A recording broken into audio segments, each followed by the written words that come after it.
రాష్ట్రం సాధన కొరకి మరి మేము కూడా మరి ఆయన అడుగులో అడిగేసినందుకు ఆయన కృతజ్ఞతగా మరి మా వంతుగా మా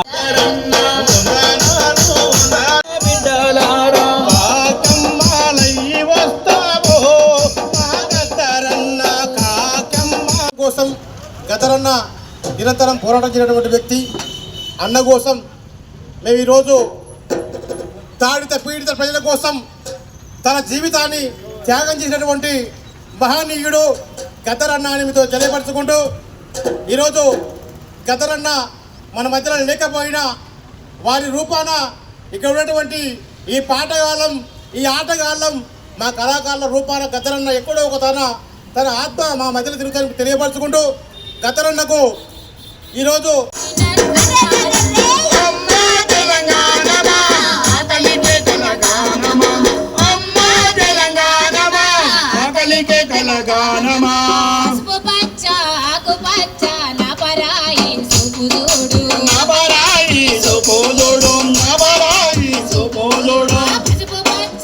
గారు గద్దర్ అంటేనే ఉద్యమం. ఆ రోజు నుండి అణగారిన ప్రజల కొరకు, పెత్తందారి వ్యవస్థకు, స్వేచ్ఛా స్వాతంత్రాల కొరకు పోరాటం చేసినటువంటి వారు ఒక గొప్ప పోరాట యోధులు. ఇప్పుడే మన కార్యక్రమం బెక్కం జనార్దన్ అన్న గారిని సీనియర్ ఉద్యమకారులు మా కల్లా ఎన్నో పాటలు రాసిచ్చి, తమ్ముడు ఈ పాటలు మీరు వాడండి అని చెప్పి గద్దరన్నకు, వారి గద్దరన్నకు చాలా దగ్గటి సంబంధాలు ఉన్నాయి. అన్నకు మహబూబ్ నగర్ నుండి అన్ననే గద్దర్ అన్న దగ్గరికి పోయేవాడు. ఆ రోజుల్లో అణగారిన వర్గాల కొరకు, పెత్తందారి వ్యవస్థ కొరకు స్వతంత్రంలో పోరాటంలో కూడా పాల్గొన్నటువంటి గద్దరన్న గారు స్వేచ్ఛ స్వతంత్రాల కొరకు పోరాటం, ఎన్నో రకాల పోరాటం చేయడంలో ముందంజలో ఉన్నటువంటి గద్దరన్న గారు. మేము కూడా తెలంగాణ ఉద్యమంలో పనిచేస్తున్నప్పుడు గద్దరన్న గారు ఎంబడ చాలా సందర్భాల్లో పనిచేయడం జరిగింది. మహబూబ్ నగర్కి వచ్చినప్పుడు, వివిధ ప్రాంతాల్లో ఆయన కార్యక్రమం ఉన్నప్పుడు కూడా మేము ఇక్కడ నుండి బయలుదేరి ఆయన కార్యక్రమంలో పాల్గొనడం జరిగింది. చాలా సందర్భంలో ఆయనను చూస్తేనే ఒక ఊపు వచ్చేది. ఆయన ఆట పాట ఒక ఉత్తేజమైన వ్యవస్థను తయారు చేయడంలో ఆయన మొదటి వ్యక్తి అని చెప్పి మనం ఘంటాపదంగా చెప్పుకోవచ్చు.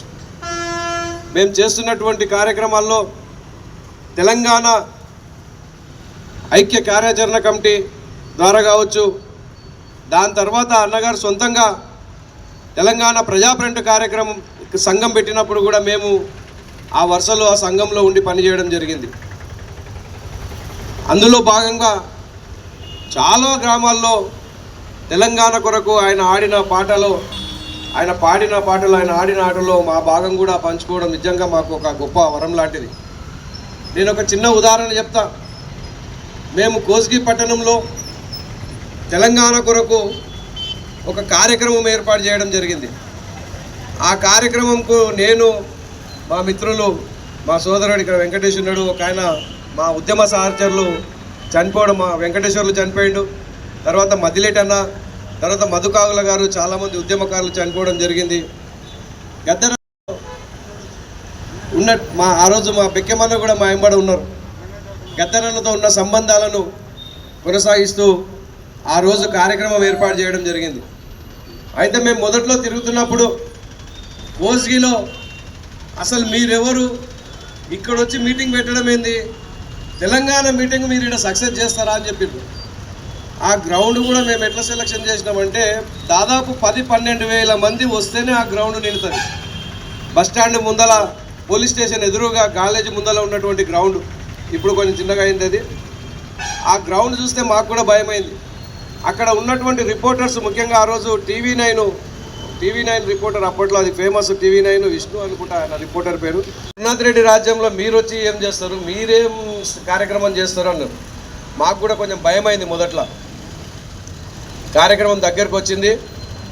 ఆ రోజు మేము మా శాయశక్తుల, మా శక్తి కొద్దీ ఆర్గనైజ్ చేసినాం. అక్కడక్కడ ఊర్లో పోటీ తిరిగినాం, జనాలను గ్యాదర్ చేసినాం. కొంతమంది వస్తారని అనుకున్నాం, కానీ